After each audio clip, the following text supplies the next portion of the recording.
Yo, what's going on, everybody? Welcome to another episode of the FitFo podcast. Super excited to have on Hannah Frankman today. We talk about alternate forms of education as we approach school age, quote unquote, for my two young girls. It's a topic that's very top of mind, so something I really need to figure out here quickly. So I hope you guys all enjoy and would love to hear what you think. All right. Well, welcome to the FitFo podcast. Hannah Frankman, how are you today? I am wonderful. Thank you so much for having me, Brian. How are you? Oh, it's a great day. Pretty fortunate. Just got done this weekend going to the Monterey Bay Aquarium. Have you ever been? I have not been. Okay, so it's a really cool spot. But anyways, I've got a 2 and a 4-year-old.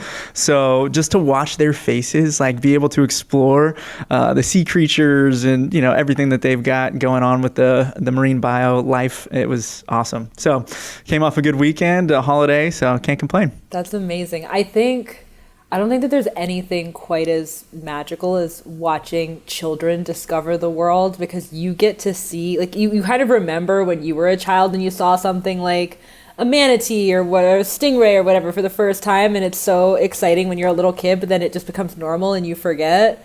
And then when you watch little kids again, they're experiencing it for the first time, you get to re-experience it with new eyes. I think that's just the best. Oh, it really is. It took me back because I grew up going there as a kid. I'm from Northern California. So, that was kind of one of our vacation places that we'd go a couple of times throughout my childhood, and just to pet the manta rays or the stingrays or whatever they're called.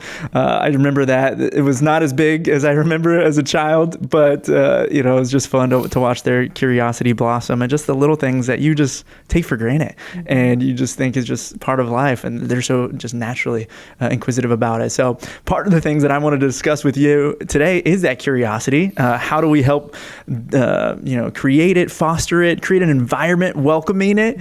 As a dad, I've got a lot of things to learn, and so really excited to talk to you about education. Obviously, an area that seems like you're very, very well versed, and plenty about. And also just tips how I can continue to improve to be a father. So I thought a fun place to start, though, would be a post that I just saw both of us recently liked by a mutual connection of ours, Matt Bedreau. And it talked about your job as a parent is to work yourself out of a job, but not out of a relationship. And I thought that was just a really fascinating comment. And I'm curious to just start with your perspective on that. What did you take away, or what did you mean by that when you liked it? I mean, well, I should clarify that not everything I like on Twitter is an endorsement, just for the record, for people who are listening. That's a very good point. But I did agree with this take. I think I retweeted it because I do think this is an important point that, I think both pieces of this are really important things to kind of hold at the core of how you think about raising and educating children. And they're both things that you have to do intentionally in order to do them well. The sort of status quo default path is not necessarily catering to either of these things. But, your job as a parent is to work yourself out of a job. The whole point is for your child to not need you anymore. You start with this incredibly dependent child, an infant that, if you leave it alone, it will die. It cannot sustain itself in any capacity. And you end up, over the course of 18 years, you end up with a young adult who's fully capable of going out into the world and navigating all of the intricacies and the nuances of it. And somewhere along the way, and ideally it's, a continual progression from infancy all the way through to adulthood, you're making yourself less and less necessary. That's the entire point, is you're showing your child how to do all of these life things that they're encountering over the course of their first 18 years. And each time you teach them how to do something new, they build a capacity, and there's one less thing that they require you for. And I think, we have there's this weird phenomenon in how we do education in America, in the West, in the modern world in general, where we sort of keep our children more dependent than they need to be for much of their childhood. We put them inside of structures that cause them to rely on, an adult, an authority figure for everything. And then they graduate when they turn 18, and it's like, well, now you're an adult and you get to do all of this yourself, and the kids are frustrated and they feel incompetent and they're confused because we haven't properly worked ourselves out of a job. We've made ourselves, we're setting all the structure, we're setting all of the rules, not just as parents but as educators, even more so as educators, I think, where you have this schooling structure where a child is beholden to the rules and structures imposed on them by an adult all the way until they turn 18, and then they just sort of get dumped out into the real world, and it's like, well, possibilities are infinite now, have fun navigating that. which is really unfair, I think, and really it very poorly equips a child to be prepared to live and function in the adult world. So I think it's really important for a parent to think about the work that they're doing is like slowly making themselves irrelevant in the early stages. Like eventually your child doesn't need you anymore to feed themselves. They don't need you anymore to use the bathroom. Eventually they don't need you anymore to do their addition homework. Eventually they don't need you anymore to like make them food at all because they've learned how to navigate the kitchen and they can make themselves dinner. Eventually they don't need you anymore to drive them places. Eventually they don't need you anymore to understand how to do their taxes. Like you're working them through all of these steps. But I also think that, a lot of parents, it's very easy to structure your relationship as a parent in a way that strains your relationship with your child. And I'm going to speak in, very dramatic, broad brush strokes here because interpersonal relationships are infinitely complicated. Totally. But I think this nuance of like, you're not trying to work yourself out of a job. You're not trying to work yourself out of a relationship. You're not trying to, impede your child's desire to want to talk to you and want to interact with you. The goal at the end of the 18 years is to have an adult who is excited to come home and visit and excited to talk to you and still comes to you for advice and still comes to you as a sounding board because they want to talk about things. I just think that's a really helpful North Star in thinking about how you want to structure the relationship with your kid, because that's the thing that lasts forever. You're not always going to be an authority figure to them, but you are always going to have a relationship with them. So what do you want it to be like? Oh man, that's so top of mind right now. And it's honestly kind of like a heavy topic too when you think about it, because every little decision that you make now, especially at the early stages of parenthood, how is that going to have a ripple effect years down the road? And the relationship that you have with your kids is something that's like, you get one shot at this. Like, you need to do it right. And if you do it right, then they're going to love you forever. But there's a chance that, every little decision that you make might not go in the way that you planned, and that's okay. But at least if you lead with love and respect and hope that you're doing the right thing for them at every decision that you make, you'll build the right level of relationship. But it's tough. And, you try to stick to these principles and the way that you want to approach parenting. But at the end of the day, when you're here, you want to pull it out and they're not listening and you're going through the terrible twos and they're frustrated. It's like, how do you make sure that you don't respond in a way that is going to leave a lasting impression? Because those memories get rooted, those core memories deeper than you really know. And for me, that's what I'm trying to figure out. Part of why I wanted to have you on today. And I didn't even let you introduce yourself, but tell me a little bit about your backgrounds. Like, how did you get to being this rebel educator that we'll talk a little bit more about? I've followed you, and man, I feel like I've known your voice for a while now, but it's great to be able to see you in person. I actually got lucky to see one of your tweets, and that same day we got introduced via email. So it was just really odd, and I do believe in fate and how things were supposed to be, but I'd love to give the audience some context. Yeah, so I am a product of a lot of the things that I talk about. So I grew up homeschooled. I skipped college to go work for a startup apprenticeship program that was helping young people go work in the business world instead of going to business school. And I kind of like hacked the program instead of going through the program. I worked for the program and learned by like supporting everybody going through the program about this like meta idea of how to be successful without college. I've been working in alternative education basically ever since I graduated from high school. I've done all kinds of things. I did some taught homeschool classes really early on after I graduated. I worked for the startup apprenticeship program for a long time. I got into I started writing about my own experience and the work that I was doing, which eventually snowballed into the fairly like large scale commentary work that I now do across Twitter and across, I have a podcast where I interview people working in the space and I talk about this stuff on a weekly basis. And I've also done work with a few different types of schools, everything from like Montessori schools to like more innovative sort of niche programs. So I've kind of, really, honestly, there's like I've basically been in this world since I was like 3, and crazy. ended up working in it kind of entirely by accident. But the more I started just like following the rabbit trails of things I found interesting, and the more I started talking about this, the more I realized, 1, I find alternative education endlessly fascinating. 2, I feel like I got incredibly lucky by the path that I got to walk.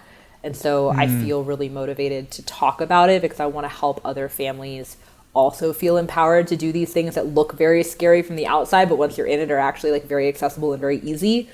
And 3, I don't think there's anything I could be doing that feels more important to me because kids are the future of everything. And I feel like I just have a very strong maternal instinct towards children in general. I'm like, school sucks and that's really unfair for these poor kids. And I want to help as many of them as possible get out of the system and find something better. But also, in any other arena of life, you can completely win. You can build a utopia in any field or on any front. But if you don't raise the children well, the people who come forward to inherit what you have built will destroy it again, or they won't appreciate it, or they won't know how to use it.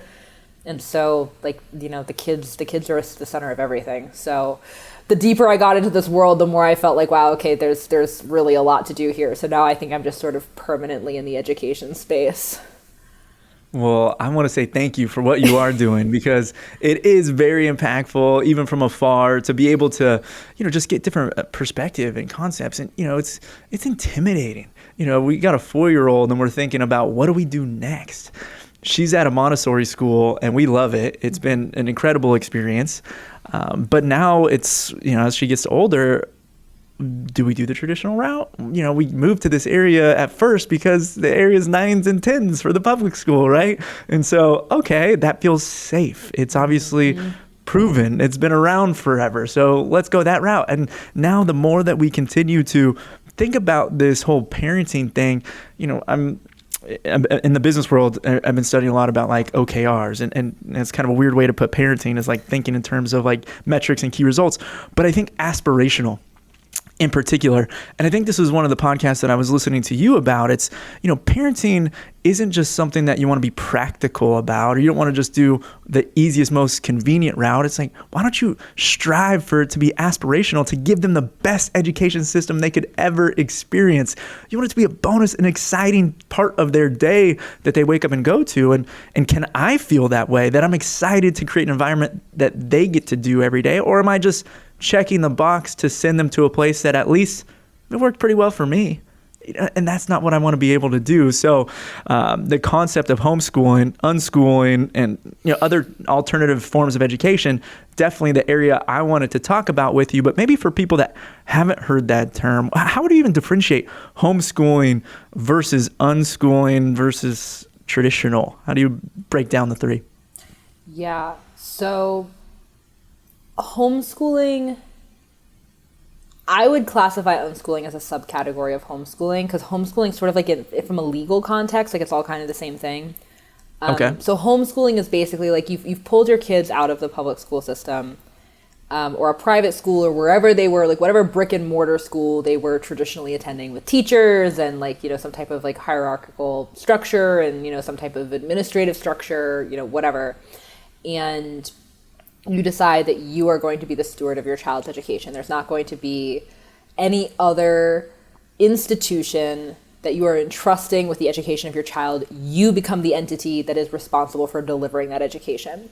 The education can be delivered in many ways. You can hire or contract tutors. You can have your kid enrolled in different classes. They can be out of the house all day doing other things. They don't have to be in the home doing their schooling. But you are the responsible entity. There is not another school structure that you are outsourcing your child's education to. Within that umbrella, so like anybody who doesn't have their kids inside of traditional school is like technically homeschooling. Under that umbrella, there are lots of different ways to approach how you deliver that education for your child. So most people who are more traditionally homeschooling, I use air quotes because, homeschooling hasn't been around that long to have like a deeply entrenched tradition.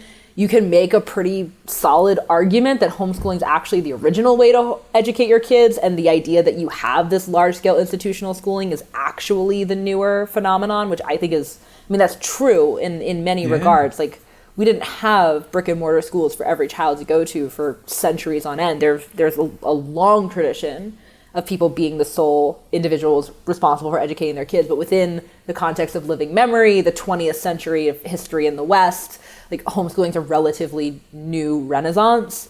But like the more, again, quote unquote, traditional means of homeschooling or approach to homeschooling, parents have some sort of structure that in some way, shape, or form still follows kind of like the traditional academic trajectory of a child in the West. So you teach your kids the 3 R's, like reading, writing, and arithmetic. You teach them the basic science subjects. You kind of go over like English and grammar, different mathematical, sort of like advanced mathematical concepts. You learn like civics and history. You kind of give your kids the academic structure that would be expected of them if they were going through traditional school. There's a million different ways to deliver it. You can deliver it very formally. I would kind of think of it as like sort of this like spectrum, where on the one extreme, you've gotten rid of the building part of school and the institutional part of school, but all of the things that you would do inside of the institution remain the same. So you get up and you have like classes at different times, and you have these curricula that you're following, and it's like very structured and rigid, and you're moving your kid through that, but they're doing it from home. Like replicating the current system. Exactly. All the way on the other side of the spectrum, you have like full on, it's like totalitarianism to anarchy. So the totalitarian version, you're like, everything's very rigid and structured. The anarchistic version is basically what we call unschooling, which is where you don't have structure and rules. You're not sitting your kids down every day and saying, okay, we're going to work on our math homework, and we're going to do a grammar worksheet, and then we're going to like read a chapter out of this book on history, and we're going to talk about it. And like at the end of the week, you're going to write an essay about the things that you've learned. In unschooling, you kind of treat the entire world as the classroom, and you treat your child as their own compass for finding the path that they're going to take to learn how to be a competent, self-sufficient entity navigating the adult world by the time they turn 18. So when you're unschooling, again, there's 1,000,001 ways to do this. I'm speaking in very broad brushstrokes here. But when you're unschooling, you usually don't have set classes. You usually don't have set school time. The child may be very interested in different topics, and you do actually find them more traditional resources to learn things like chemistry or biology or algebra or whatever they're interested in. But if the child wants to spend all day like playing video games and then learning how to code video games and then building their own video games, like they can do that too. So it's very like free form. The child's interests then dictate what it is that the child learns. These are kind of the two extremes on the spectrum. Most homeschoolers fall somewhere in the middle between those 2 points. They're more like, centrists. They're learning how, like, they have a lot less structure than you would have inside of the public schools, but they have more structure than just completely leaving their kids to have free reign when they're unschooling. But, homeschooling is inherently a very individualized thing. So there are a lot of different ways to approach it depending on the personality and temperament of the child, the personality and temperament of the parents, the value set of the parents, the philosophy of the family as a whole, the resources that are available to them, perhaps the community that they are a part of. If you have a whole community of other families that are unschooling, you might be more inclined to like let your kid unschool too, as opposed to if you have a lot of friends who are more traditionally homeschooling, you might lean in that direction. There are tons and tons of variables to how this tends to play out. But I think it's helpful to think about it as a sliding scale continuum, because then it feels a little bit less like defined and rigid. And it's like, well, which box does this fit in? And it feels a little bit more fluid. I mean, I've watched families go from like one approach of homeschooling to another over the years, depending on what's a fit for their family and their kids. So I think it's helpful to think about it as a fluid thing, But generally, unschooling means no structure or very little structure. And then super traditional homeschooling is tons of structure, but most homeschoolers are kind of like somewhere in between those two extremes. Can I ask you a personal question? Oh, please. What do you think? I know you disclosed that you know are going to want to be a mother at some point if you're so fortunate. Where would you fall in that spectrum when that happens? Are you going to be all the way to the left in the unschooling, or are you going to be somewhere in the middle? And I'm sure you put a lot of thought into the curriculum that you would want to incorporate, and maybe that's the wrong word choice, but where do you fall? So my own education when I was growing up was kind of in that middle ground. It moved closer to unschooling as I got older in terms of the externally imposed structure. But my own intrinsically imposed structure based on what I cared about actually got like a little bit more structured as I got older, because I just really liked academics and I just like sort of like, you know, playing school, for lack of a better way of putting it. Like I was doing tons of school, but I liked it to feel like very structured because I just loved learning. I loved academics. But that was, I kind of tailored that to me based on my own preferences and my own personality. And I really appreciated having the freedom to be able to do that on my own. I think that some of this does depend on the temperament of the individual children. So I think some of this is a thing that you can't fully map out until you actually like know and understand the children that you're working with. But I'm a really big fan of getting as close to the unschooling approach as you can get, but within a very contained environment. So what I mean by that is like I'm very, very big on environment design when you're thinking about raising children. And honestly, for adults too. Like when I, set up my home, I was thinking about environment design. I was thinking about like, what are the activities that I want to be doing in this space? And what are the sort of invitations that I want to have in my space on a daily basis? So I want to make sure that I'm stretching a lot. So I want to like have a dedicated space at the edge of my living room for my yoga mat and my stretching supplies so that it's always out and I always see it. And it's just a standing invitation to partake in this activity. I want to be reading a lot, so I'm not going to hide all my books away in my office. I'm going to have lots of them in my living room so that when I'm, walk into my space and I'm thinking about what am I going to do, my books are front and center as an invitation. I know that I want to make myself lots of smoothies, and so I'm going to put like all of the different things that I like to put in my smoothies front and center on the counter instead of hiding them in a cabinet. So when I wake up in the morning and I walk into my kitchen, it's like, oh yeah, I could make a smoothie and put some like flax seeds or some chia seeds or whatever, some turmeric in it. Like it's all right there for me to look at. So I remember that it's an invitation to do the thing that I want to do.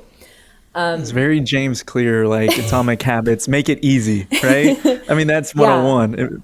Create that environment. So I like that you said that. Yeah. And I think that's even more important for children because they have fewer logical steps that they're following when they're figuring out what it is. Like a child's not sitting down and going, well, what is going to be most beneficial for my development today? Probably learning some basic, arithmetic skills, but sort of in an embodied sense. So instead of doing math worksheets, I'm going to like play with blocks and I'm going to figure out how different proportions fit inside of this contained space and kind of like work on my spatial awareness. Like a child's not going to sit down and think through logically, this would be good for me today. In the same way that as an adult, I might take the responsibility to say it would be good for me to stretch so that I am less stiff than I would be if I didn't stretch, and it's good for my long-term mobility. Like I can rationalize my way through that. A child cannot. That's so a fun thing for me to think about, pardon me, but like as a parent, to sit down and literally sit down, get on the floor and think about, okay, is this environment, their playroom that I'm creating, have I thought about that spatial awareness of what I should be putting in this environment for them to just naturally want to go play with those blocks or pick up, this utensil to learn how to write or get these, sandpaper letters or something hot in the house right now. So, whatever that is, but that's something I want to put a pin on. I want to come back to is creating the right environment, but I'll let you keep going with that thought. Yeah, environment design is really, really important for children because like children are hardwired to do things. They're hardwired to engage with their environment. They're hardwired to play. And you see this when you watch a child attempt to interact with the world. Usually they interact with the world through the proxy of play. So kids love toys that mirror real life. They love their play kitchens. They love their play cash registers. They can play store. They love playing school. They love toys, like their Barbies, their Playmobiles, or like whatever little figurine type toys they have where they can model out the real world and they can play through scenarios. Children, they love their like toy cars or like toy mechanic equipment or their toy veterinarian equipment, like all of these things that they see adults doing in the real world. Their instinct is to like go play whatever it is that they've observed and figure it out by grappling with like role playing the scenarios, both in a physical embodied sense of like, I watch mom make dinner and I'm going to learn how to like assemble ingredients in my play kitchen, like go through all the physical steps of making dinner, or whether it's playing out some complex scenario with their Barbies about how, you know, they watched two people interacting through some complex interpersonal scenario, and now they're going to act the whole thing out in like full dramatized fashion because they're trying to like figure out how all of this works. So kids are hardwired to do that.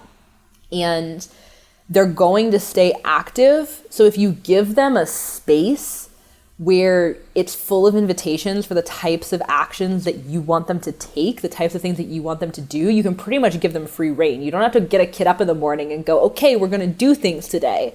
Like a kid's going to do things today, whether you want them to or not.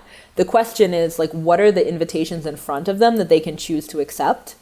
And so if you have a controlled environment that's full of things that you've decided you want your kid to be doing that are going to be beneficial for them, you really don't have to give them a lot of other guardrails. So if you have a space that's full of art supplies, maybe craft supplies, because you want your kid to have a chance to be creative and build things, you have a space that has toys that you've decided are beneficial somehow to their development. Maybe it is developing spatial awareness. Maybe there's like, you know, some type of sciencey toys where they're learning how to like put together electronic circuits or like build complex structures with Tinker toys, or, you know, whatever the actions are that you want them to be playing through. If you fill a space with all that kinds of stuff, you have butterfly nets so they can go out in the backyard and catch bugs. You have a little like, you know, magnifying glass so they can look at the things that they've caught. There's notebooks, so if they want to draw the things that they saw or write observations about the things that they saw, all of that is there. Maybe there's a book that, you know, tells the story of a kid who does go out and collect insects, and that can serve as inspiration to fuel their fire. Or there's like a book that has tons of like, you know, fun science experiments, things that they can poke through and choose things to do out of the book. If you create a space that's full of those things and it's lacking the things that you don't want them to do, so there is no TV with video game controllers, just like, you know, sitting there taunting them at the side of the room. And it's like, well, you can do this when you finish your work, but the child's just constantly like, well, please, can we pull it out and use it? You don't have to have a ton of rules. And so I think, I'm kind of going off on a tangent, but I think to like bring it home to the question that you originally asked, I think I would be most focused on designing the environment. And then I would be very focused on the temperaments of the individual children, both their interests and also, you know, how much of a self-starter are they? How internally motivated are they? How much do they need encouragement and like maybe some lessons on how to use different things versus how self-directed can they be within the space? And then I would sort of determine the level of freedom based on those temperamental qualities. But I think I would be very deliberate about the environment within which my child was growing, and then give them as much freedom as possible so that they can develop all of the secondary personality traits and character traits that come with having freedom and responsibility, like knowing how to be a self-starter, knowing how to be self-directed, knowing how to focus for extended periods of time without somebody else coming in and telling you what to do, knowing how to feel responsible. Well, I chose to do this today and then I did it.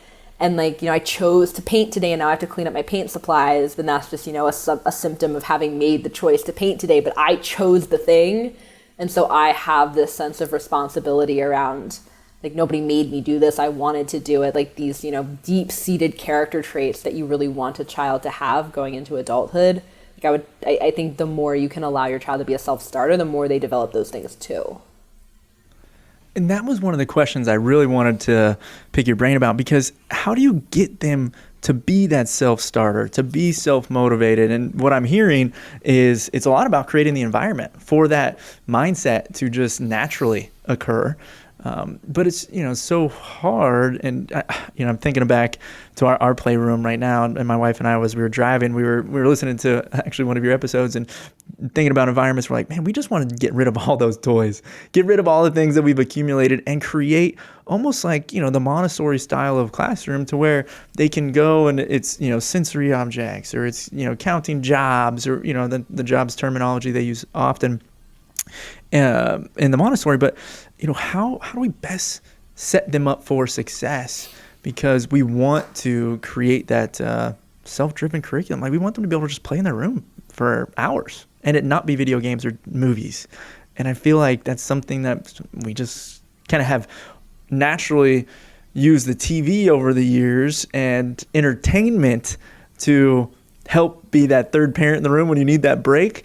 But to me, euphoria would be when we could just put them in that room and let them direct whatever activities they're curious to do that day and watch them do it and let them guide themselves on the processes that they want to take to grow. And I'm struggling right now personally to how do I help create that environment? What should I do? And some of the tips you just mentioned are great, but anything else that comes to mind to create that self-starter mentality? Yeah, I actually think Montessori schools, I mean, there's not all Montessori schools are created equal. There's a pretty broad spectrum of how Montessori education gets delivered, but a Montessori school that does what they do really well does a really good job of this. So, and I think that there are a couple of things that they get really right. So Montessori schools have the controlled environment for their children. Every classroom is designed with the child at the center. So everything is child size, not adult size. The classroom is not designed to cater to the teacher. It's designed to cater to the child that the classroom was built for. And so everything inside the classroom is educational. Even the things that are toys are still, they serve a developmental function for the kids. And I think there are a couple of things, it's an environment where there are a set of ground rules. There's a way in which the children are expected to use the space. There's sort of a built-in scarcity where there's not enough copies of every toy for every child. They have to take turns. So there's sort of this implicit value in each item in the classroom, because once it's your turn to use it, this is your thing. But then when you put it away, someone else is probably going to use it. And if you want to use it, but your friend has it, you have to wait your turn. And so there's a scarcity that's built into it. There's also a set of ground rules where, you're allowed to have one thing out at a time, and you have a contained space within which you're using it. And it's your space and no one's allowed to bother you. But then when you're finished, you clean it up. And it's it's not just this chaotic, you can pull every toy off the shelf and make it a huge mess out of it. And then, later on you have to clean up the entire playroom because you pulled everything out. You have much more structure than that often. But also because the things inside the classroom are educational, there's a way in which you use them. There's a correct way to use each one of these toys. And so each toy, the first time you use it, is accompanied by a lesson where you sit down with a guide, which is what Montessorians call teachers. And they explain to you how you use this tool. And then once you've gotten the lesson, you get to use it as many times as you want. But there's sort of this structure at the beginning where you learn how to use the thing. And I don't think that that's necessary inside of a home playroom. I don't think that's necessary for every toy. It's not like you have to give your kid Legos and then you give them a lesson where you show them how to build a Lego house. But also you could sit down with them and say, hey, look, I'm going to show you how to do this other thing with Legos. I'm going to show you how to construct, a right angle corner where you have all these stacking bricks, and that's what you use to make structures. And you show them how to use a toy in a way that they maybe haven't considered before. So there are applications where that's helpful, but I think some of the things that you're putting inside of a space perhaps do warrant having some lessons come along with them at the beginning, especially art supplies and science-y supplies and things like that. You can give your kids a little bit of, you're kind of you're letting them in on a secret. It's ooh, let me show you. I'm going to show you something really cool that you can do with colored pencils would you like to see? And then you can show them how you can like blend two colors together to sort of create this gradient between like red and blue where there's purple in the middle. Or you might show them like different ways of, it's like, yeah, you can color, like you can push really hard and the color is darker, or you can like push a little lighter and the color a little softer and the color is lighter. You can show them different things and kind of like let them in on like secrets and make them really excited that you're showing them something new and you're sort of adding to their arsenal, and then they're going to want to sit down and, you know, play with these things and learn how to do them and experiment with them. But I think having some agreed upon ground rules for how a space is interacted with can be really helpful to sort of add a little bit of order to counteract the chaos of just childhood exuberance. And also, I think, you know, like you said, it's really easy to rely on external stimuli to keep a child entertained, but it's really helpful to build their muscle over time to focus. So boredom is uncomfortable, but it's definitely not a thing to be afraid of. Kids can get real punchy when they're bored, but you also can just tell them, you know, look, if you're bored, you can help me with the dishes. If you're bored, you can help me clean this thing up. And they're not going to want to do that. And then you can say, okay, well, then find something to do. And if you allow the child to build a little bit of a muscle to sit through boredom and find something to do, they're going to develop a capacity pretty quickly to entertain themselves through boredom, or like via boredom. Like boredom almost becomes the trigger that then leads to innovation, creativity, learning something new, because they don't want to be bored, but just sitting down in front of the TV isn't an option. So they have to entertain themselves, and they start to build a muscle for how to do that.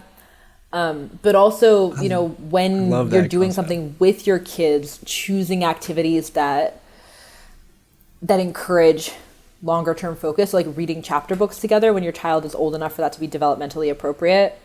And, you know, what age is that to you? It kind of depends on the kid. Okay. You know, it definitely depends on the kid and their level of understanding, and also the content material too. But sitting down with a kid and like having them over the course of days follow a narrative arc of like a short chapter book, and understanding how like different pieces of a narrative over an extended period of time fit together is going to help them develop their longer term capacity to focus on a singular thing, which is helpful. But also, there's also like a modeling component too, where if you sit down with your kid and you do a thing with them and you kind of like teach them how to do it, or you even model the behaviors that you want your kid to have. So like if you want to raise readers, you probably have to read some too. Like you have to show your kid what it looks like to be reading, so that they understand what this looks like from the outside, and it's a behavior that they want to copy, because your kids don't want anything more than to copy you most of the time. Yeah, I love that concept of like your kids will do what you do before they do what you say. Oh, yeah. Right. And you mentioned it earlier with the yoga mats and stretching. And it's like they know that mommy and daddy go to the gym, but they're not there with us. They don't see us working out when we leave to go there. And so now I'm like, well, why don't I just do it at home? At least more often when they're present, so that way they can see it. And it led to like such a fun afternoon of like my daughter trying yoga, and she's teaching me a couple like moves that she's learned. And then she's like, well, let's try to find more. And then we get on, you know, YouTube, and then it's like, okay, children led yoga, classes. And then, you know, each one she's trying to do now. And like at home, she'll start practicing them on her own. I'm like, man, this is what it's about. Mm-hmm. Like, this is what I need to create, is that environment. I like how you put it though, the boredom and that muscle. Because focus is something that I do worry about, and making sure that they can have long periods of focus. So you talked about reading, you know, chapter books. I guess this is tactical to, the fault, but like any that come to mind first, like I've got a 4-year-old, any that you can say, oh, these are ones that I would recommend, or does it really matter? You said books? Sorry, you cut out for just a moment. Yeah, any like chapter books for a 4-year-old girl that you think would be smart to start to read? You know, is it the Harry Potter? Is that too soon? Is it any Chronicles of Narnia or anything that come to mind? Man, this is a brain jog. It's been a while since I've thought about this one. I'm trying to remember. So I'm trying to remember books that I remember really loving when I was pretty small, or that I remember my younger sister loving when she was really small, because I was a little older then and I would have remembered. I don't remember the ages that these books were read, but there's a few that like I remember like being pretty little and really enjoying. Astrid Lindgren, who's a Swedish author, has some phenomenal kids books. She has a series called the Pippi Longstocking books that are really great. And there's another one called The Children of Noisy Village. That's just this like wonderful little like series of like little vignettes about these kids who, excuse me, these kids who grew up in 3 adjacent houses and who all like get in all these, they have all these adventures together. Really great books. What else? I remember loving the Boxcar Children when I was little. I have to think about this for a minute. Like there are the obvious ones that aren't fully chapter books, but they're series of stories, like Amelia Bedelia and Frog and Toad, that are like series of stories where you're seeing the same characters again and again, that are also kind of designed to be early readers for kids. So like as your child becomes more and more familiar with the plot and the characters, and it becomes a little bit easier for them to also kind of predictively follow where the plot's going to go, they're books that are designed to be easier for early readers to read themselves. I have to think about this though. I know I have a list somewhere, but it's been so long since this has been a thing I've been actively doing that they're not always like top of mind when I'm sitting down to think about book recommendations. Yeah, you usually probably ask what book should we be reading as adults. Or, actually, I do get asked that more frequently, yes. Yeah, well, I will, well, let's pivot. What do you think is, knowing what I'm interested in? So the most recent read that I had was Mindset by Carol Dweck. And I loved that, like, fixed mindset, growth mindset, and really want to try to teach that to my girls from an early age, and just like the way that we talk, the phrases that we use to try to instill that. So that's top of mind for me. But yeah, any that you recommend as far as helping develop, young, early age children? Yeah. I mean, Montessori is definitely worth reading. Maria Montessori is great. She's really good on early childhood development. There's another really great book called The Intellectual Lives of Children by Susan Engel that I highly recommend. It's a really great overview just of like how a child develops psychologically, how their thinking capacity develops. And it's very enlightening. I think it's a great book. This isn't directly related to early childhood psychology, but one of my favorite recommendations is Don't Tell Me I Can't, which is the autobiography of Cole Summers, who was a 14-year-old unschooler and wrote a book on his experience. And every parent on the planet needs to read that book because it will completely redefine what you think is possible for a child to accomplish. Wow, that is literally... I was listening to a podcast this weekend. My First Million, I think is what it's called. But anyways, they brought up that exact book. And they talk about that child who came from what is nothing, right? Like literally nothing, and being able to unschool himself and, figured out tax strategies like 10 or 12 or whatever. And, whatever he needed to do, he just went and figured it out and unschooled himself. So interesting that you bring that up. I'll definitely add that to the queue. That's a good one. I also would recommend, there's a great early childhood psychologist. Actually, she's a psychotherapist, but she works with children. Her name's Naomi Fisher. I've had her on my podcast. She's really, really great. But she wrote a book called Changing Our Minds about the psychology of kids interacting with school. And that's also a book, I think every parent should read that book because it's just incredibly enlightening, and it just gives you, it like opens a window into what's going on psychologically with children, both throughout their development, but also as they're interacting with the school system and some of the impacts and repercussions that as a parent you might not be aware of. Also, this is the last recommendation, I promise, but Dumbing Us Down by John Taylor Gatto. I should have mentioned this at the beginning. This is just like one of the education classics. Every parent should read this one too. Super easy to get through, but it's going to completely change the way you think about what school is doing to our kids. Okay, that one's also one that was recommended to me very recently, and need to add it. I think he has multiple books that people have recommended, but yeah, I did listen to that episode with Dr. Naomi Fisher that you had on, and it was just interesting to hear her concept of like moving or relocating for the right education system. Yes. Maybe we could talk about that for a second. I mean, what was your takeaways there? And is that, a little bit too extreme? I've had this vision of how cool would this be to just go around before my daughter becomes of age. I don't even know if that's right, but like I think about kindergarten ages, and like to go take an RV and let's just travel around America and just find all of these different educational leaders and hear how they're doing it, sit in, see what works, and then take that back and mold our version of what that school should look like.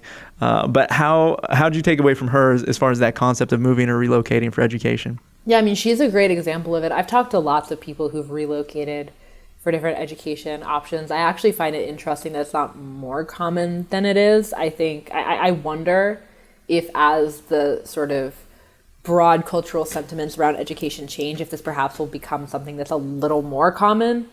But it's not uncommon for families to, I mean, you mentioned this yourself, like, factoring in the school district, the quality of the school district when choosing where to move to. People do this all the time for public school.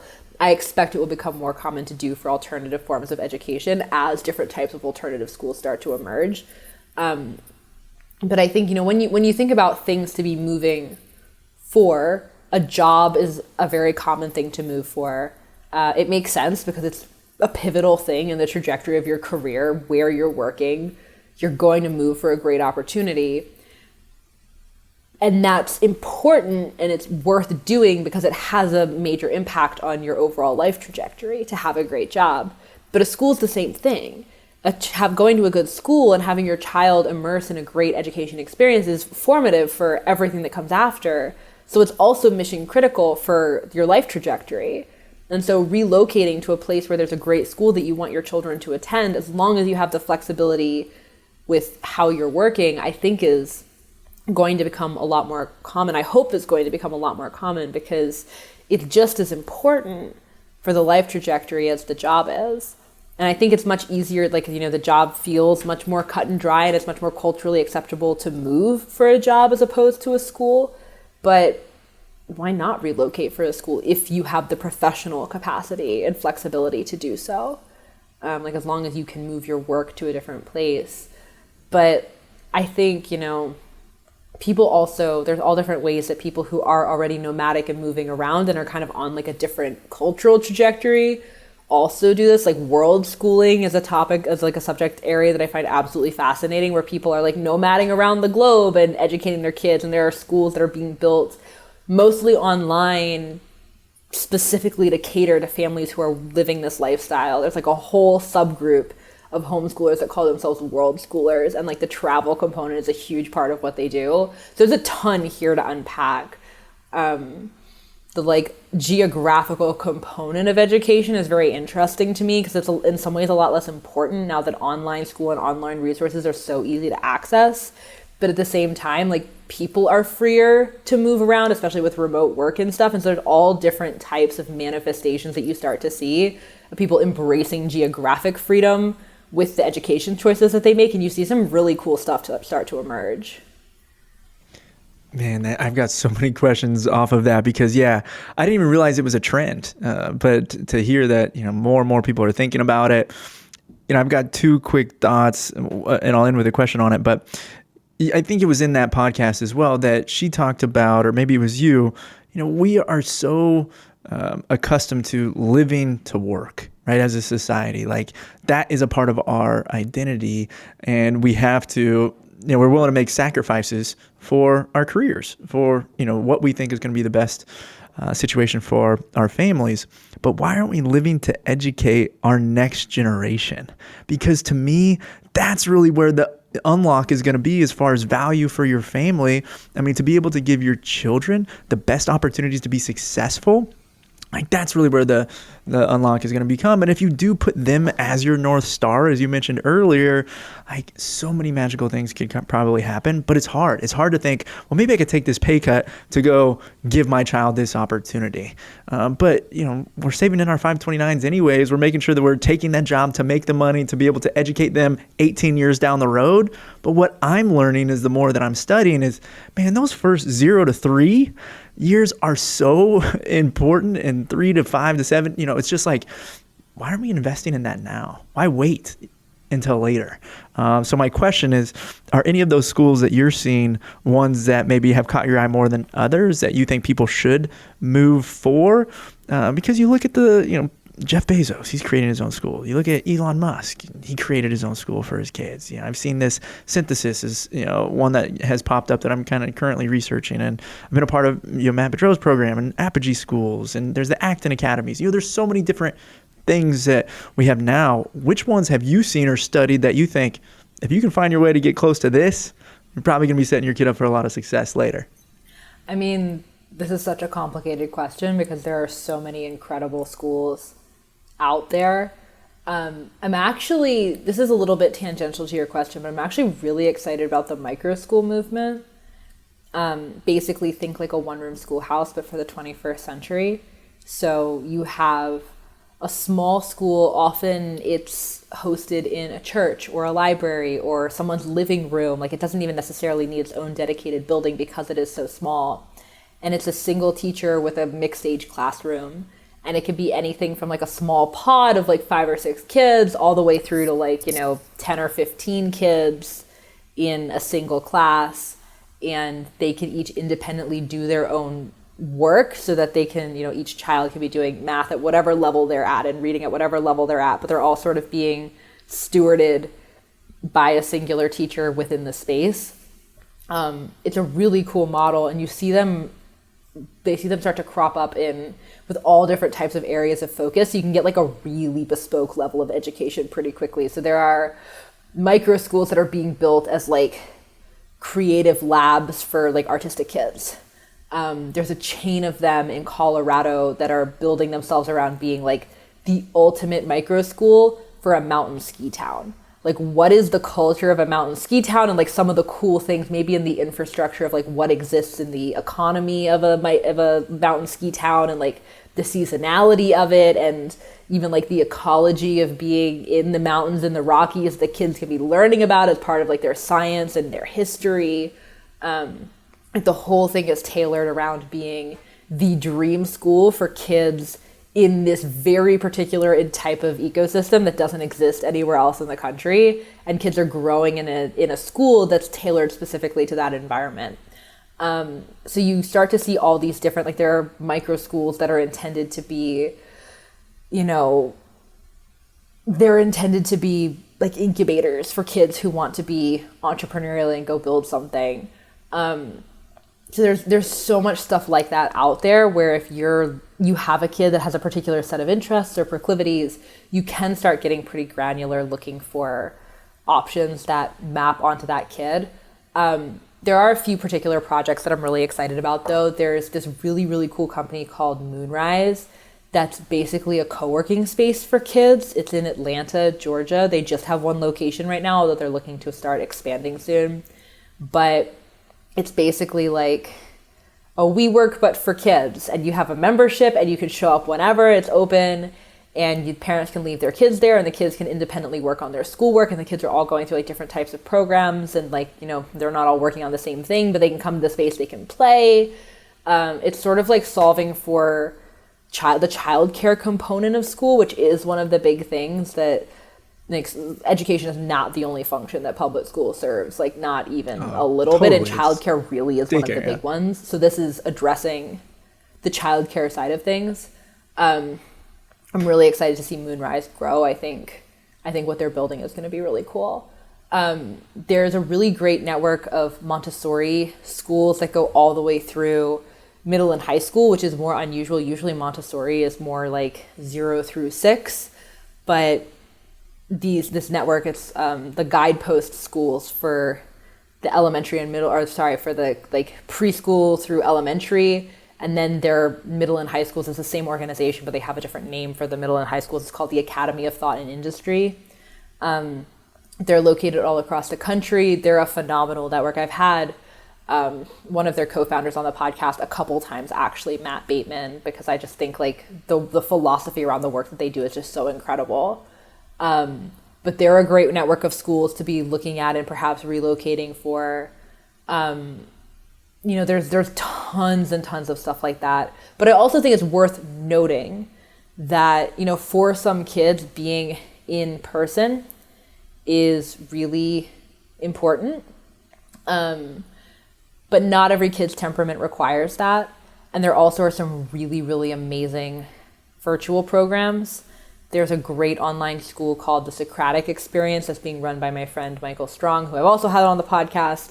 And it's for, I think, second graders. I don't forget if they start in first or second grade, but all the way through high school. And it's built around, like it's very heavily Montessori influenced, but it's built around Socratic discussion. So the kids read things and then they talk about them. They discuss, they grapple with navigating the world together by having these open-ended conversations about the materials that they're reading and big ideas that they're exploring, but also just life. And I think that's really, really cool. There's another online program called the Knowledge Society, or TKS, where kids are learning like entrepreneurial skills. There are boot camps where kids can like go online and build their first startup. Like there's all kinds of stuff like that kids can tap into. So opportunities are endless. There's so much. I post about a lot of this stuff on Twitter for people who really want to go down the rabbit hole. I have a tons of stuff saved there. But yeah, there's so much, and I really think there are so many other people out there that I talk to that also want to build programs that I really think we're just at the beginning of seeing innovative models start to emerge. Yeah, I think that micro school concept is what my wife and I are most probably excited about or thinking is we'd love to be able to create an environment, and we're very much into like the health and wellness aspect, and the food is like nourishment and the way that you fuel your body, and the importance of understanding where your food comes from, and how to create that food and grow it and raise it. I'm not a farmer by any means, but I grew up around a lot of them, and so that's always been a part of my life, but one that I want to help instill in next generation. It'd be fun to create like a little co-op around like a barn and have chickens and cows and like things out in the area that they can learn and grow with. And I know there's a lot of schools doing that kind of like forest or outdoorsy style of this micro schooling. So something very top of mind. Man, I've got so many questions I want to ask you, but you mentioned Twitter, or X as we should call it nowadays.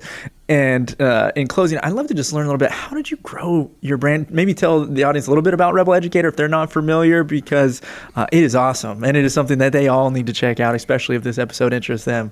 And selfishly, I'll ask at the end of that, maybe advice for me, because I want to go in a little bit deeper onto it to build the brand, because I think that there's an opportunity there, especially for, fathers in my age group that are trying to be better dads. And I know there's opportunity and a culture and a community there, dad Twitters, I've heard it called. And so any advice you have to growing my personal brand on there, but how'd you grow yours first? Yeah, well, I've been at this for a while and I tweet a lot. So anybody who follows me knows, both my personal account and Rebel Educator knows that I spend a lot of time on Twitter writing spicy takes. You can kind of tell based on like the times of day that I usually post, like when I have my peak sort of dissent against the system, like inspirational, like, oh, I know how to like phrase this in a new way. Like when I have epiphanies thinking about education, you can kind of tell like the cyclical rhythms of my day when I have these spikes of sassiness and I go on Twitter and I start, saying stuff. But yeah, I mean, we could talk for hours and hours and hours about like Twitter is it's an art, it's a science. Like it's a very complicated beast.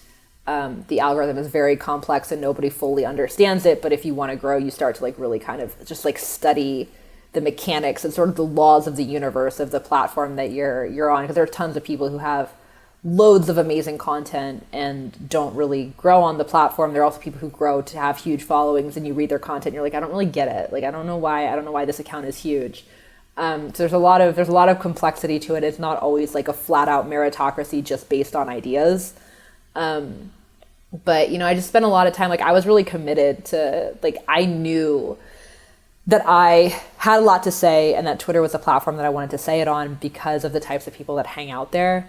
Like, I probably could reach more moms on Facebook, but I don't like Facebook.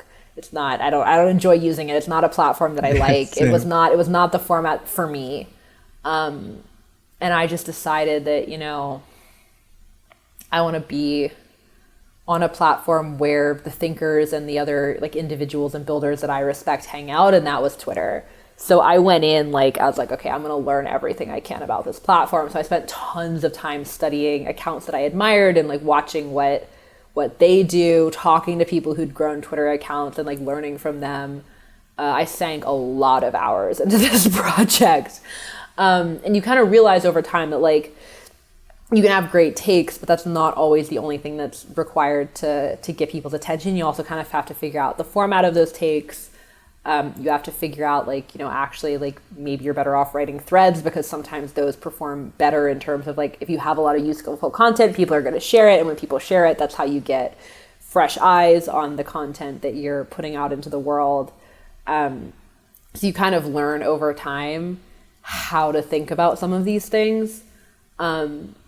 But it's also, I think it's really easy to just go on Twitter and just start, like shouting into the void and just hoping that the right people hear you. And it's a network. And I think that's really important to remember. It's a conversation, but it's a network of people having conversations. So the more you start to kind of find the conversations that are already happening that feel relevant to the things you want to talk about and the people you want to talk to and the impact that you want to have on the world, like this would probably be, to your question, like what can you do? You're already aware that Dad Twitter exists, and there's a lot of great people engaging on Dad Twitter already.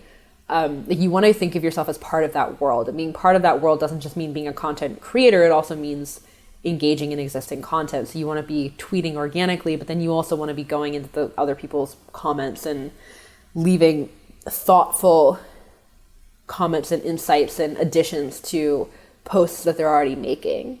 You don't just want to say like, that's great, thumbs up, because then, that's not helpful at all. But you want to go and like leave thoughtful comments that are going to be useful to people and thinking about how to, like, if someone's leaving a thought about how they're leaving a tweet about how they thought about navigating an interaction with their child that day, maybe you come in with another insight about like, oh, when my kid had this problem, like we did this. Like you offer something useful into the conversation and then people come back and to you, and that's kind of how they find you.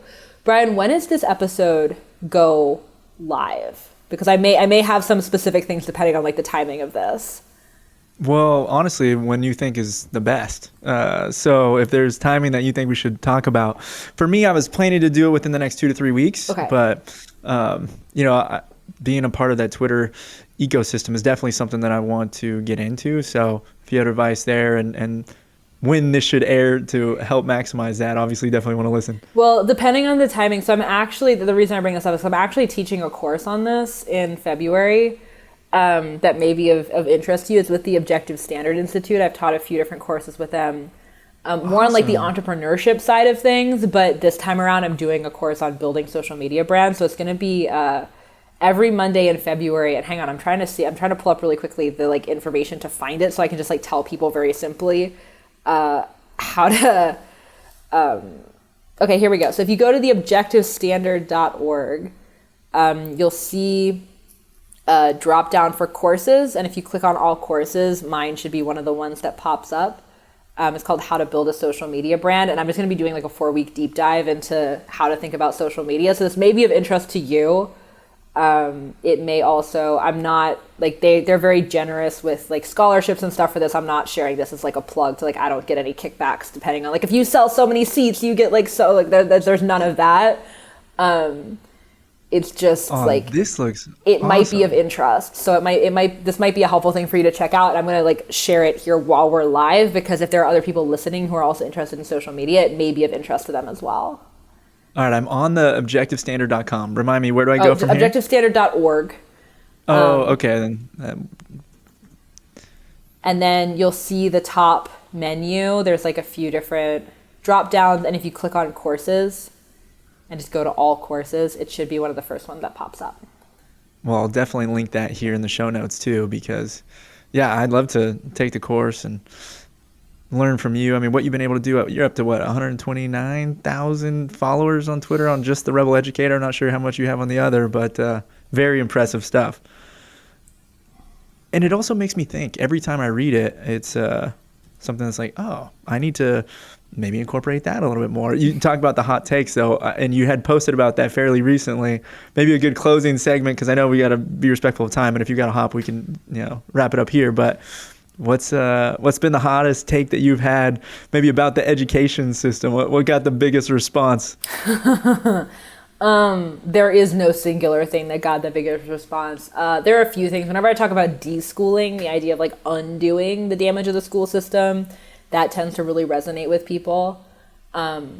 Whenever I get into like, are you sure your kid needs ADHD medicine, or is it actually that the system's the problem? That always really blows up. People get real fiery about that one in both directions. People are like, yes, I can't believe the system is doing this. And then simultaneously, they're like, don't diminish my ADHD like that. Like that one's always a really hot take. I mean, honestly, people are really receptive to like data-driven criticisms of the education system. So if I can get into like raw numbers about how the system is flawed and the abysmal outcomes in terms of test scores and literacy rates and all those sorts of things, those tend to really do well. And then sometimes I'll have a random one about homeschooling that really blows up too. The homeschooling ones, like if you hit the right nerve on Twitter, people get real upset at you for defending homeschooling, but at the same time, there's such a huge movement of people who are pro homeschooling that it can really pick up a lot of traction. There's not one singular topic though. Education is it's just like you're walking through a minefield of things that people have strong opinions about. So it's really not that hard to hit a nerve. Is there any stat that you think about that comes to mind just off the top of your head? The first one that's like most impactful about whether it's homeschooling or ADHD, I mean, anything. Like what comes to mind first that you think people should be more aware of? The one that I probably cite the most because I find it the most shocking. 54% of adult Americans cannot read at a 6th grade level. 54%? 54% of Americans between the ages of 16 and 74 cannot read at a 6th grade level. That's crazy. I mean, that definitely is mind-blowing. According to the United States Department of Education. Like, they're not even hiding it. I mean, isn't that right there at least enough to have you question, is that the right place to send your children? It's like, I'm not saying all those went there, but it's got to at least make you wonder just a little bit. And that's what I think COVID did better than anything, unfortunately, is like made us rethink and question the norms that have just been, that's just how we do things. That's just the way they're done. And I think education is the most recent one for us. But yeah, it's one that's definitely top of mind. Any fun stats about homeschooling? I mean, homeschooling is the fastest growing modality of education of any modality of education. There's a great graphic. I don't remember the specific numbers, but I've tweeted this a couple of times where public school attendance is dropping off. And then other types of private school attendance are like slowly growing, and then homeschooling just this huge spike. It's growing way faster. I mean, really than like anything else, everything else combined. Yeah, well, it's definitely one that I'm thinking about a lot. This has been awesome. Seriously, Hannah, thank you so much for coming on today. Like getting to learn from you. There's so many questions. I'd love to have maybe a part 2 at some point. But this was a good starting off, and I'll definitely see you on this How to Build a Social Media Brand with Hannah Frankman on OSI. So plan to see a little bit more of you. But thanks for coming on. I really appreciate it. It's been a wealth of knowledge for me. Oh yeah, my absolute pleasure. Thank you so much for having me. This has been super fun. Best of luck to you on your education journey with your kids. Oh, thank you. Everybody knows I'm going to need it, especially I'm supposed to be the one teaching them. So, well, appreciate you, and have a great rest of the day. You too. And that's a wrap for this episode with Hannah Frankman, but really just the beginning for me as I think further on this topic at home with my wife and try to really dive into what are we going to do for our 2 young girls. So I hope it sparks some curiosities in you all as well. And a long way to go until we figure it out, but that's the plan. If you want to learn more from Hannah, please, first of all, check out that course, February 5th, theobjectivestandard.org. I'll have a link to that in the show notes, as well as follow her on Twitter, or X, Hannah Frankman, and Rebel Educator, no spaces. So until next time, thanks for tuning in. Now go be great and go fit some shit out.